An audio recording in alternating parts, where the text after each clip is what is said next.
Bapak, Ibu, saudara yang dikasihi Tuhan, Shalom, salam sehat untuk kita semua. Apa kabar? Sehat toh? Wah, sungguh luar biasa, mantap. Kita akan membaca Alkitab. Namun sebelumnya, marilah kita berdoa. Bapa, kami mengucap syukur dan terima kasih atas anugerah dan cinta kasih Bapa yang kami rasakan saat ini sungguh luar biasa Bapa. Terima kasih Bapa. Kami akan membaca Alkitab dan akan merenungkannya. Berilah kami daya ingat yang baik dan berilah kami pengertian agar kami bisa mengerti dan bisa memahami apa yang Tuhan kehendaki. Kami bisa melakukan dan juga bisa memberitakan. Dalam nama Tuhan Yesus kami berdoa. Amin. Bacaan Alkitab Mazmur pasal 78 ayat 70 sampai 71. Dipilihnya Daud hambanya, diambilnya dia dari antara kandang-kandang kambing domba, dari tempat domba-domba yang menyusui didatangkannya dia untuk menggembalakan Yakub umatnya dan Israel miliknya sendiri. Demikian pembacaan Alkitab. Terpujilah Yesus Kristus.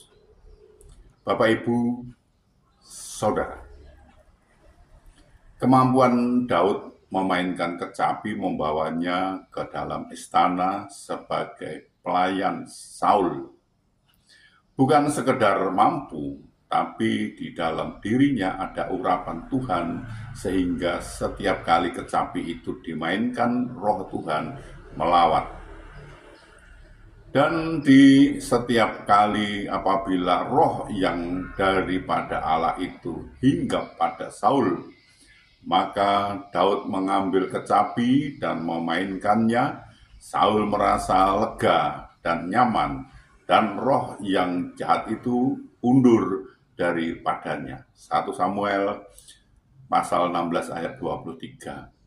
Tuhanlah yang menjadikan suara kecapi Daud berkuasa atas roh-roh jahat. Untuk menjadi pribadi yang dipilih Tuhan, Daud terlebih dahulu harus melewati proses pembentukan bertahun-tahun. Ia belajar setia, taat, dan rendah hati melalui tugas yang dipercayakan kepadanya, penggembala domba dan pelayan Saul. Barang siapa setia dalam perkara-perkara kecil, ia setia juga dalam perkara-perkara besar. Dan barang siapa tidak benar dalam perkara-perkara kecil, ia tidak benar juga dalam perkara-perkara besar. Lukas 16 ayat 10. Keberanian Daud juga terbentuk saat berada di padang. Tuhan yang telah melepaskan aku dari cakar singa dan dari cakar beruang, dia juga akan melepaskan aku dari tangan orang Filistin itu. 1 Samuel 17 ayat 37. Pengalaman inilah yang membuatnya punya keberanian menghadapi Goliat.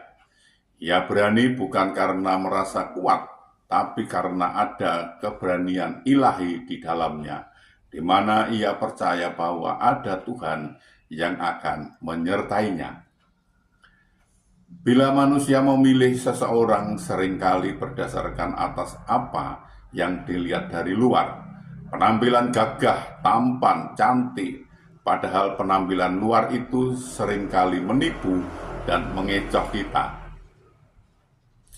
Daud dipilih Tuhan bukan karena ia memiliki perawakan yang ideal, peragawan, tapi karena Tuhan melihat hatinya.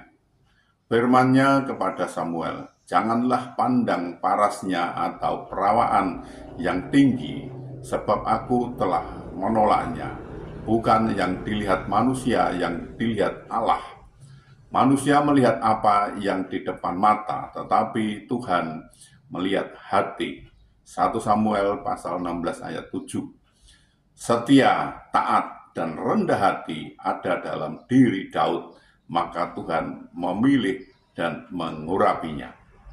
Bapak, Ibu, Saudara, marilah kita taat dan setia pada firman Tuhan dan rendahkan hati, maka Tuhan berkenan dalam kehidupan kita. Tuhan menolong dan memberkati kita. Amin. Mari kita berdoa. Bapa, kami mengucap syukur dan terima kasih atas kesempatan yang Bapa berikan kepada kami untuk belajar tentang firman Tuhan. Berilah kami daya ingat yang baik dan berilah kami pengertian dan agar kami mempunyai kemampuan dan mengerti apa yang Tuhan kehendaki dan kami bisa melakukannya dan bisa memberitakannya dan juga bisa menyimpannya dalam hati pikiran kami. Bapa, kami juga berdoa untuk saudara-saudara kami, sahabat-sahabat kami yang saat ini belum bisa memenuhi kebutuhan keluarganya. Mereka sepertinya kesulitan untuk memenuhi kebutuhan keluarganya. Mereka sudah mencari dan mencari dan mencari lagi, Bapak. Namun mereka belum menemukan, sepertinya mereka mengalami jalan buntu. Bapak, kami mohon pertolongan Bapak. Tolonglah Bapak bukakan jalan agar mereka bisa mencari, mendapatkan, bisa bekerja, bisa berusaha, dan bisa memenuhi kebutuhan keluarganya dengan baik. Bahkan mereka bisa berkelimpahan dan juga bisa menjadi saluran berkat untuk orang lain. Bapak, kami juga berdoa untuk saudara kami, anak-anak kami, sahabat-sahabat kami, yang saat ini sudah waktunya untuk berumah tangga, berkeluarga, namun mereka belum mendapatkan pasangan hidup yang seiman dengan mereka, Bapak. Mereka sepertinya kesulitan untuk mendapatkan pasangan hidup yang seiman dengan mereka, Bapak. Bapak, kami mohon belas kasih Bapak, tolonglah Bapak bukakan jalan agar mereka bisa mendapatkan pasangan hidup yang seiman dengan mereka dan mereka bisa membentuk suatu keluarga rumah tangga bahagia, damai, sukacita dan bisa beranak cucu mereka. Bapak, kami juga berdoa untuk bangsa kami, bangsa Indonesia. Berilah damai, sukacita, damai, sejahtera pada bangsa ini dan berilah bangsa ini agar mau mengenal Engkau, Bapak, lebih lagi dan bangsa ini mau belajar tentang firman Tuhan, sehingga bangsa ini tidak gagal paham, Bapak. Bapak, ini kami, pakailah kami untuk memberitakan firman, melengkapi kami dengan Roh-Nya Kudus untuk memimpin dan membimbing kami dalam memberitakan firman itu, agar tidak keliru, Bapak. Bapak, ampunilah segala dosa dan salah kami, sehingga kami layak untuk memohon pertolongan Bapak. Dalam nama Tuhan Yesus kami berdoa. Amin.